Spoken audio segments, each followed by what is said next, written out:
நம்ம கருணாஸ் தாங்க இப்போதைக்கு சோஷியல் மீடியால ட்ரெண்டிங்ல போயிட்டு இருக்க ஒரு நபர் அப்படின்னு சொல்லலாம் பாத்துக்கோங்க. ஓவர் லைட்ல உலக லெவல் ஃபேமஸ் ஆயிட்டாருங்க. எதுக்காக அப்படின்னு சொல்லி பாத்தீங்கன்னா, கொஞ்ச நாளைக்கு முன்னாடி சசிகலாவுக்கு யாரெல்லாம் ஆதரவு கொடுத்தாங்களோ அவங்க எல்லாம் வந்துட்டு நம்மளுடைய மீம் கிரியேட்டர் சோஷியல் மீடியால வச்சு செஞ்சாங்கன்னு பாத்துக்கோங்க.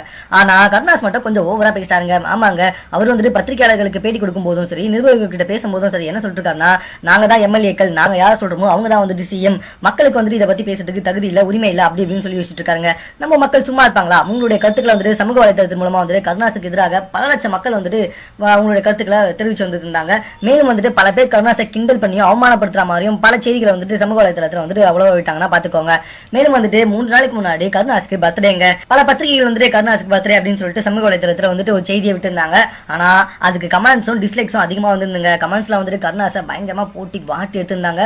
அது மட்டும் இல்லாம ஒரு லெவலுக்கு மேல போயிடுச்சு. என்ன அப்படின்னு சொல்லி பாத்தீங்கன்னா, கருணாஸுக்கு வந்துட்டு சில பேர் கண்ணீர் அஞ்சலி போஸ்டர் வந்துட்டு சமூக வலைதளத்துல உழவ விட்டுருக்காங்க. இந்த போஸ்ட் வந்துட்டு ஒரு வாட்ஸ்அப் வீடியோ மூலமா வந்துட்டு அவங்களுடைய வைஃபுக்கு போயிருக்கு. அதாவது கருணாஸோட வைஃபுக்கு போயிருக்கு. இதனால கருணாஸோட வைஃபுக்கு வந்துட்டு ஹார்ட் அட்டாக் வந்ததாகவும் அதற்குரிய உரிய சிகிச்சைகள் வந்துட்டு கருணாஸோட மனைவிக்கு அளிக்கப்பட்டதா வந்துட்டு தெரிஞ்சிருக்குங்க.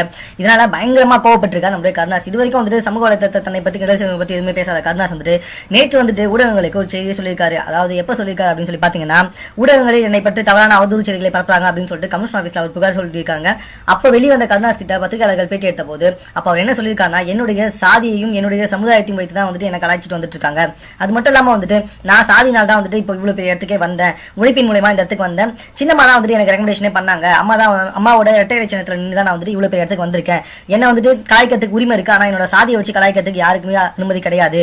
அது மட்டும் இல்ல, என் மனைவி வந்துட்டு இப்ப ஆஸ்பத்திரியில இருக்காங்க, அவங்களுக்கு வந்து ஹார்ட் அட்டாக், என்னுடைய கண்ணீர் அஞ்சலி போஸ்டர் பார்த்ததுனால என்னை இந்த அளவுக்கு கேவலமா வந்து விமர்சிக்கிறவர்கள் சரியான பிறப்பில் இருந்திருக்க மாட்டாங்க அப்படின்னு சொல்லிட்டு மக்களே வந்துட்டு பயங்கரமா கடுமையா வந்துட்டு திட்டிருக்காங்க பாத்துக்கோங்க. அது மட்டும் இல்லாம கூவத்தூர் ரெசார்ட்ல வந்துட்டு நான் மாமா வேலை பார்த்ததாகவும் வந்துட்டு துணை நடிகைகளை கொண்டு டான்ஸ் ஆனதாகவும் குத்தாட்டம் போடுறதா வந்துட்டு என்னை பத்தின தவறான செய்திகளை வந்துட்டு சமூக வலைதளத்தில் உறவு விட்டிருப்பது மீது நடவடிக்கை எடுக்குமாறு காவல்துறை ஆணையிடம் புகார் அளித்து வந்திருப்பதாக கருணாஸ் வந்துட்டு பத்திரிகையாளரிடம் தெரிவிச்சிருக்காங்க. மேலும் இது போன்ற செய்திகளை உடனுக்குடன் தெரிந்து கொள்வதற்கு எங்களோட சேனலை சப்ஸ்கிரைப் பண்ணுங்க. இந்த வீடியோ பிடிச்சிருந்தா லைக் பண்ணுங்க. உங்க கமெண்ட்ஸ் எதுவும் ஓகே, எங்க கூட ஷேர் பண்ணிக்கோங்க. தேங்க்யூ.